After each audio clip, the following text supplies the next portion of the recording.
welcome Eric Conti today to the Press Club. Eric is president of the Louisiana Coalition to Fix Our Roads, known as CRFOR.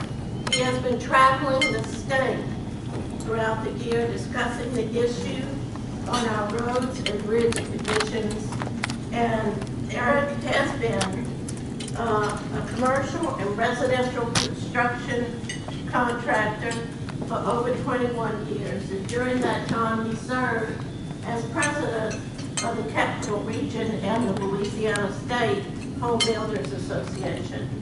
He took his business experience to the legislature in 2008, but was elected as a representative from District 69 in East Baton Rouge Parish to 2 terms, and he served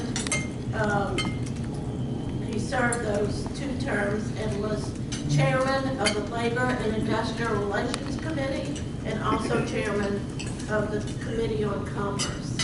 He currently serves as executive director of the Louisiana Asphalt Pavement Association, a position he has held since 2015. He's a graduate of Catholic High School and Northeast State University, which of course is now the University of Louisiana at Monroe, and he's a proud native of Louisiana. He and his family live in Baton Rouge. Welcome, Eric. Thank you. Thank you.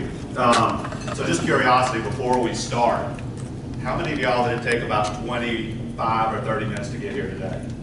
I'm not talking about last week when it took an hour and a half. Today's time, right? You take that same travel and you back up 5 or 10 years ago, we would probably say that same trip, 10 or 15 minutes. More cars on the road, our bridges are worse, our roads are worse, and we battle with this every day, and it's not getting any better. So a group of business leaders from around the state got together and decided, you know what, this is bad and it's only getting worse. Committee of 100 represents the state of Louisiana and over 100 businesses associated. Farm Bureau, agricultural community, insurance community. Louisiana Municipal Truckers Association. Realize their trucks burn almost more diesel sitting in traffic in Louisiana than the majority of the country combined. So business leaders of all markets, of all sectors came together, along with chambers of commerce, REAL, Regional Economic Alliance of Louisiana, for example, GNOE, Baton Rouge Chamber, one Acadiana, for example, and varying trade associations got together in a room and decided, hey, we've got to do something. This does not have to be our quality of life. So how do we go about it? First step, we have to educate our citizens. We have to advocate for safer roads and a better quality of life. Educate our citizens on how bad that bridge is your children just cross in that school bus. How bad the roads are that you take to work every day or go to church or wherever, coming home at the end of the day, how dangerous those roads and bridges are. And once educated through a grassroots effort across the entire state, we have to advocate. It doesn't have to be this way. We need better roads.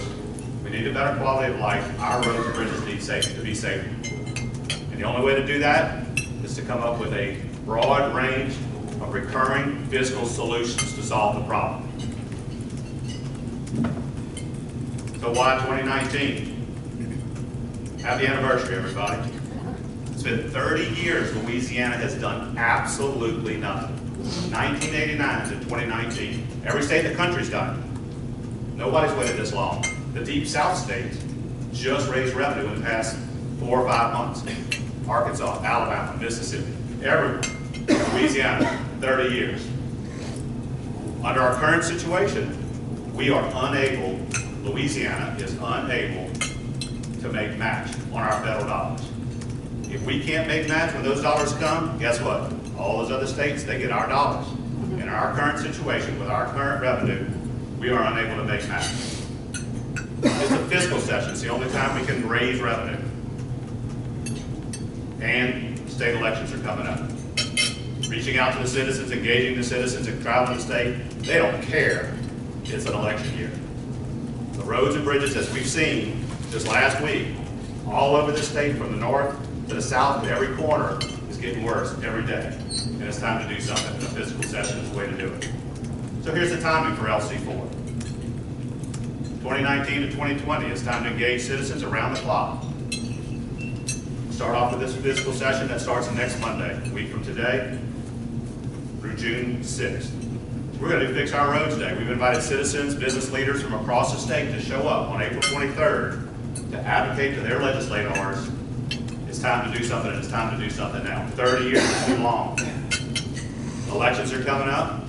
Those seeking re-election, those seeking election, hold them accountable. We have horrible roads and bridges, and it's only getting worse. What are you going to do? What are you going to support? Engage in the election process. Then we have a potential special session, regular session, and then all the way out to another special session. So it's a 20-month campaign in which we started out to advocate and educate. This is not come in, turn on the lights, and turn the lights off in the session. This is a huge situation for our state. We're driving on unsafe roads and dangerous bridges every single day. 2019, this is a year to fix our roads. We started a statewide, grassroots, public awareness campaign, encouraging citizens to reach out directly to their legislators and us to say, this is what I think, this is what I feel. It's time. This is the year. That matters, election year. 2019 is the year. After all, several reports, 45th worst roads and bridges in the country. And not to mention the Deep South State just passed something, so we're going to fall further behind as they start putting their new dollars towards their roads and bridges. The American Society of Civil Engineers, D+. That's not acceptable. You know, then you hear a lot, oh, well, we pay too much in gas taxes already. You know, 43rd lowest in the country. And some behind us have just passed increases, so next time that comes out, we're going to be lower than that. We are failing to invest, and it shows every single day. There you go, folks. This was last week. 1,678 bridges are structurally deficient today. This just came out in the study this morning, actually, national. 7th most structurally deficient bridges in the country. There's only 6 other states that have bridges worse than ours. The agricultural community is mad of the time and the effort that they have to spend on rural roads and bridges, going out of their way, damaging vehicles, citizens driving their vehicles, due to front-end alignments, wasted fuel, lost time, lost in productivity. It's suffocating us. This is what we have. Look at the condition prior to where the hole is. Road surface is wore out. This is real time, folks. How many of y'all hit one of these coming in today? Anybody? So what do? You slow down? Take it easy? Speed up, hit them really hard, swerve or go around it? Well, either way, especially if you hit it going fast or swerve, either way, that's our roads, and they're costing us all time, and it's costing us all money by not doing anything. Wouldn't it be great, and this is a Louisiana highway, by the way, wouldn't it be great when we came back from a work trip or a vacation or all the folks that we invite to Louisiana to listen to our music, eat our food, come to our sporting events. This, when they cross the state line, this is what they got to ride on. This is what they got to see. Man, I know that's what we feel like when we go to other states, right? Wouldn't that be great? But instead, no, we offer atrocious roads, disastrous roads, and dangerous roads. In all reality, on most of our surfaces, that's what we have to drive on every day. They're pathetic. They're mainly made up of potholes, and they're the worst roads in the world. And I guarantee you, the LC4 Board of Directors did not sit in a room and come up with all these. This is citizens of Louisiana, public input from our Facebook, Twitter, and Instagram, engaging citizens in feedback. We have thousands like this. Thousands. They go on, fill out their name, give us their email address, zip code. They're not afraid to be identified.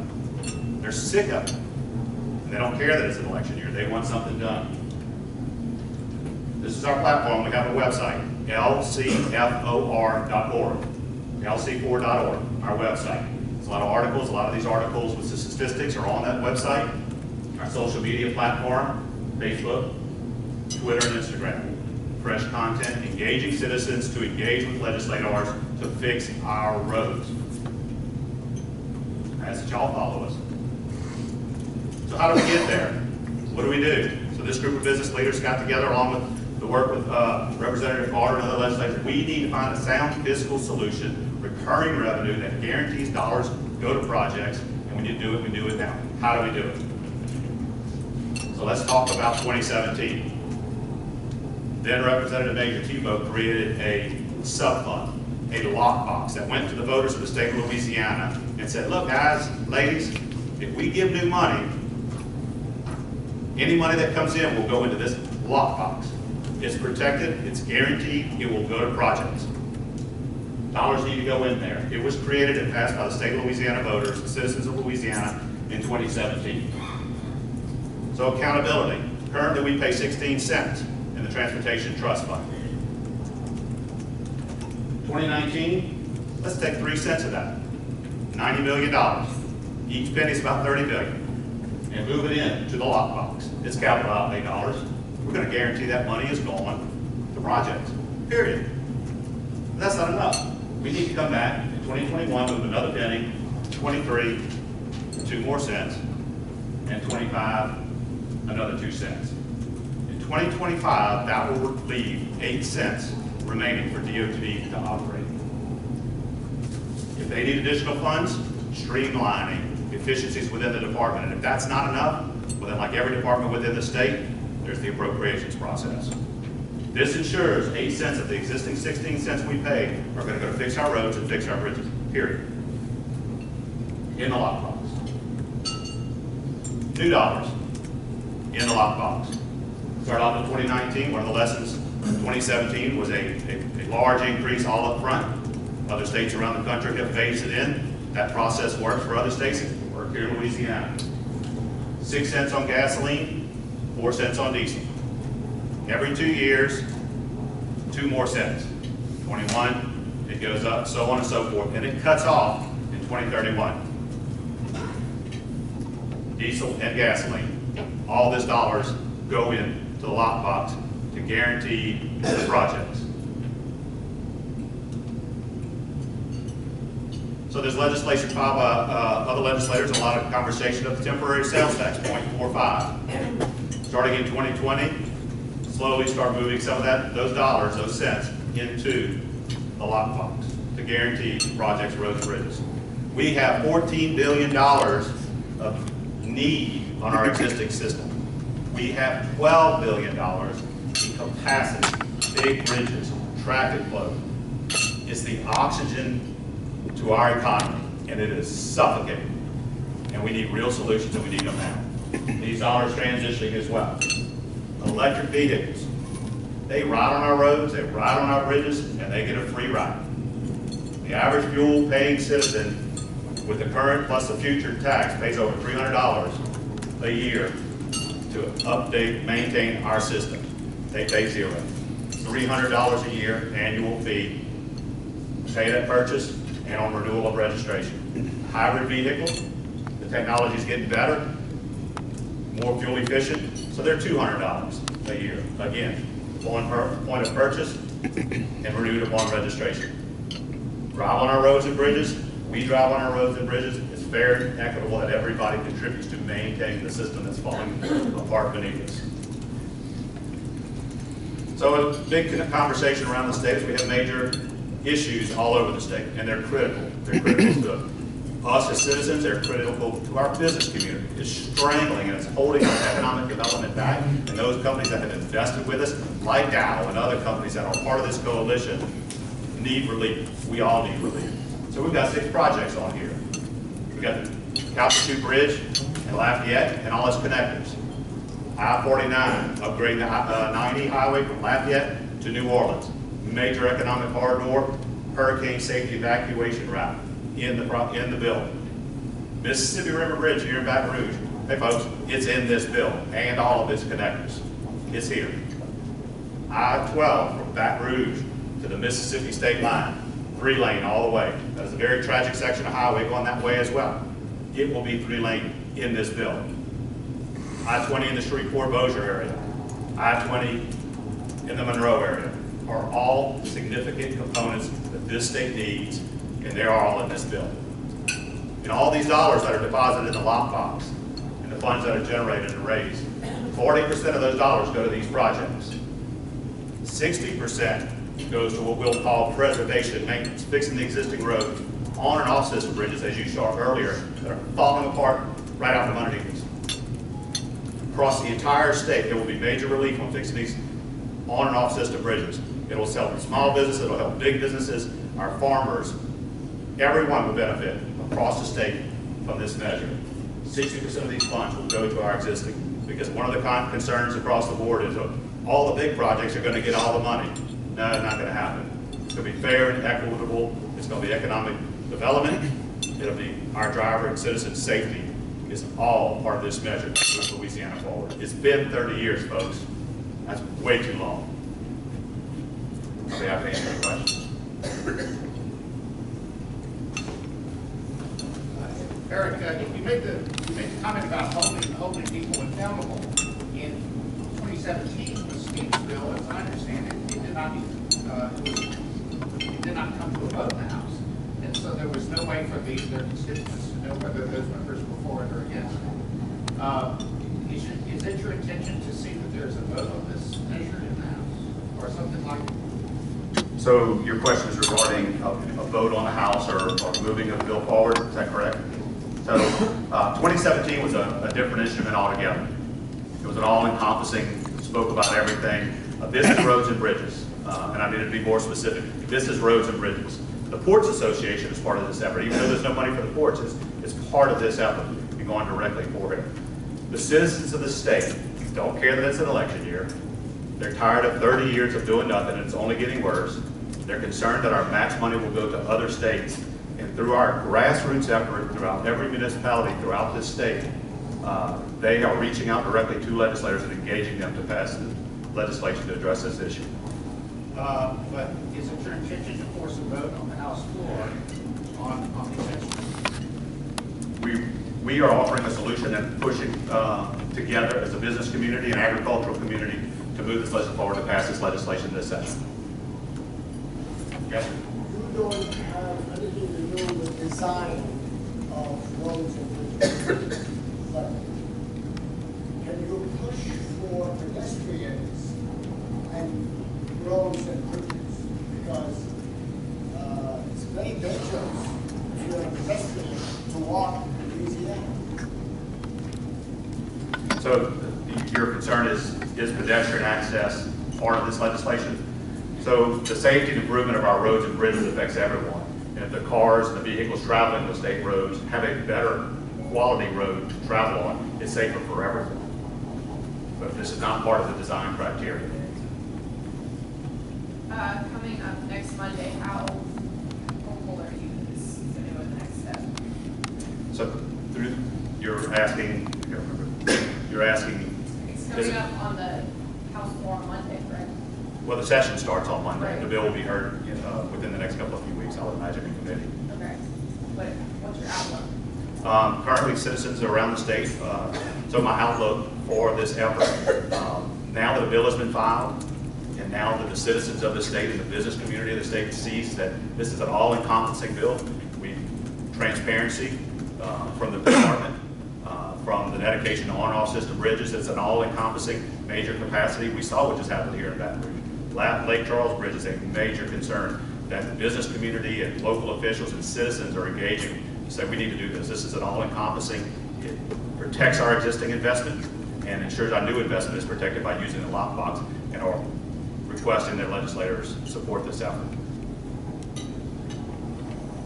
He explained the increases. So it's 6% first year, then 2%, or 2 cents. 6 cents first year, 2 cents up every year to what, 2031. So that puts it 18 cents and 16 on diesel and so, in 2031.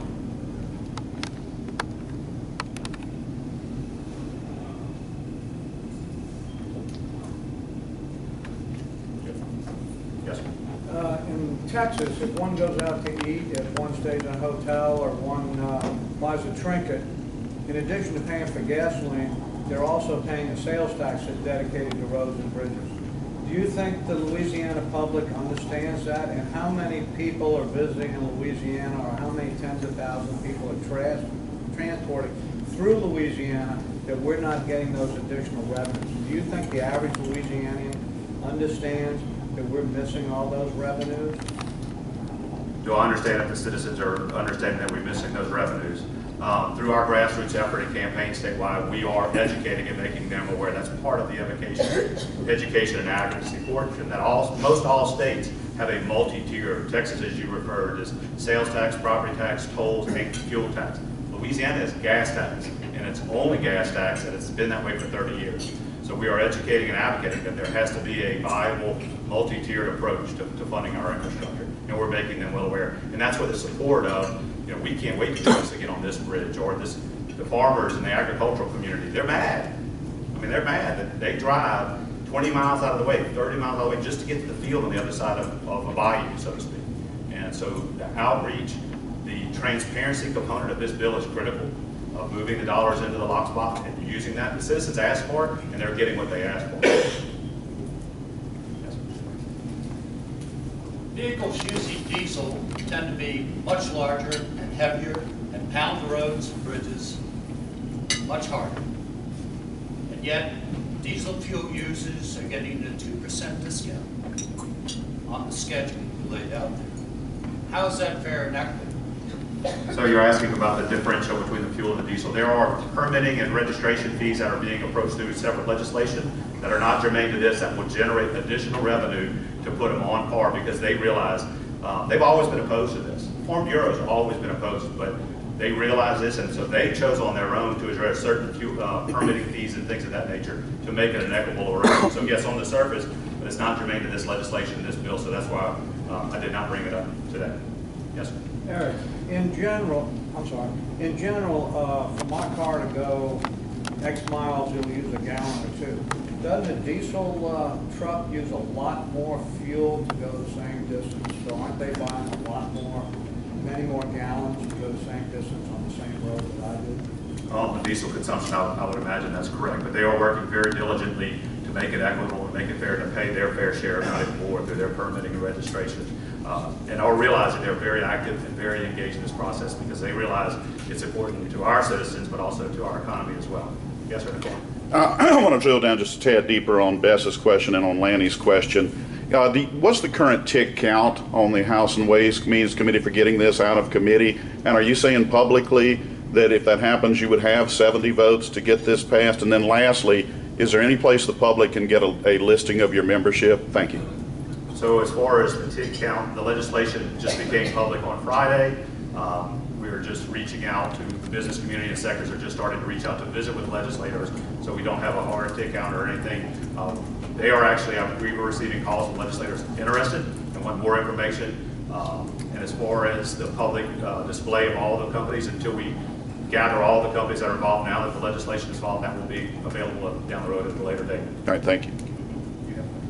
Yes.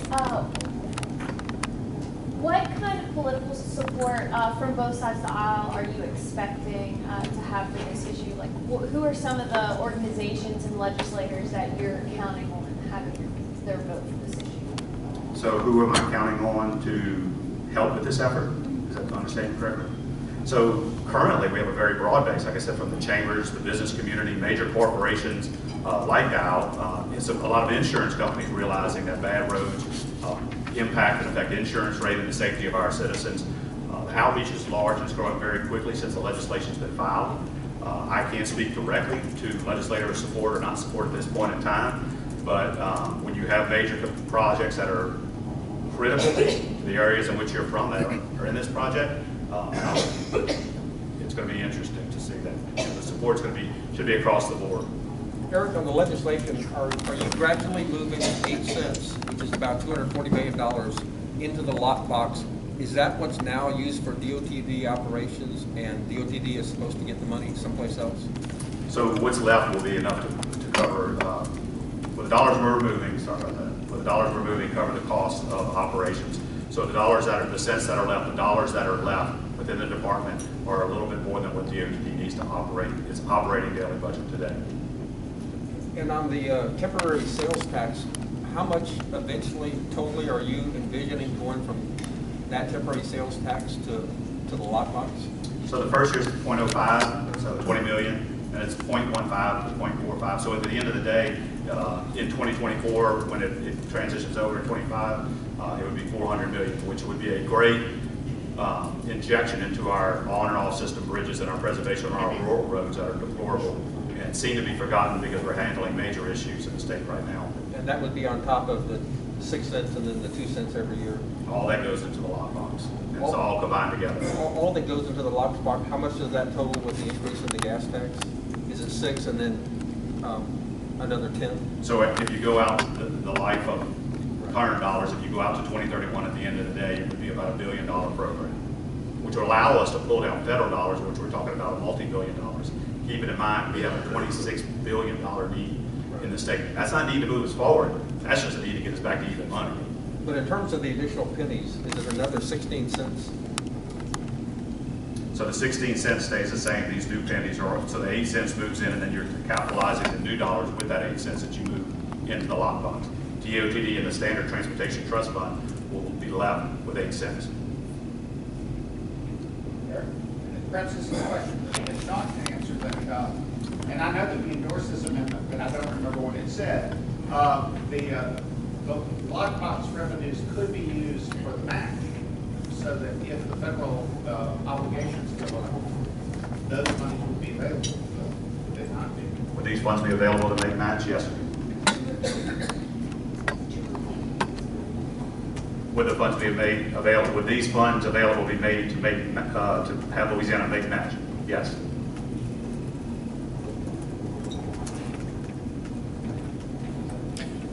You expressed optimism that you could get this measure done, even though it was a, excuse me, an election year. How do you reconcile that? Again, in January, Governor Edwards said, and I'm quoting him, "We do not need any more taxes," unquote. How do you reconcile that with his statement? And also, do you feel like this may be competition with Governor Edwards' own initiative, where he has made it very clear his number one priority is a $1,000 teacher pay raise and $500 support worker pay raise? Well, I can't speak for the governor, but I can speak for the citizens that have reached out through our campaign. And they don't care it's an election year, 30 years, and if we don't do something now, our ability to make match is gone. Another bridge catastrophe or another incident, we don't have the dollars that are there to address those issues and needs. They're not concerned this election year. This legislation in the short term does nothing to impact the general fund or anything regarding any other part of the state legislative process as far as appropriations goes. This goes towards fixing our unsafe roads and our unsafe bridges. We've kicked the can down the road for 30 years. 30 years. And that bridge picture I showed you was real. That's something we deal with every day. And it's time that we address something. That's what the citizens are saying. There was a quote in last week's, in this article right here, someone across the river, there's a business owner on the west side of the river. We're tired of it. We don't care. We want our legislature and our governor to do something. That's not Eric saying that. That's a quote from a citizen, a business owner on the West Bank. So they're just ready for it to be done, and they're not more concerned it's an election year. Yes, sir. Well, the last 25 years or so, until about a year ago, the legislature did some corrective measures. $12 billion of federal excess funding went to the state of Louisiana, which was used for salaries and benefits. In addition, here in Baton Rouge, we passed $1 billion tax, almost $1 billion tax, a couple of months ago. It's over 50% of those roads are state and federal roads in our parish. So how do you, what has your member organizations done over the last 25 years to correct the spending habits of the legislature, as well as this gift of $500 million from East Baton Rouge Parish? You realize you're talking to the Baton Rouge Press Club. That's also very nice as well. So how do you reconcile all of the above? Can you repeat the question? There's a few of them. How does my group, the coalition, address the past 25 years? Yes, sir. So this organization, through the business outreach, frustration, and the understanding of how suffocated our economy is and our network of roads and bridges are that we just came together. This organization is 5 months old. Never has the citizens of the state been empowered to have their voices heard that I'm aware of. And it became a method to engage the citizens to the feedback of exactly what their concerns are, what they want done, and what they're willing to pay for. And this is from that input and meetings from across the state, Shreveport, Monroe, Lake Charles, every region of the state we've traveled, we've met. We've gotten email communications and phone calls that they want a comprehensive package. That's the past. We are here. We've got to address the future. That's all we're concerned about, is where we are today and where we go forward.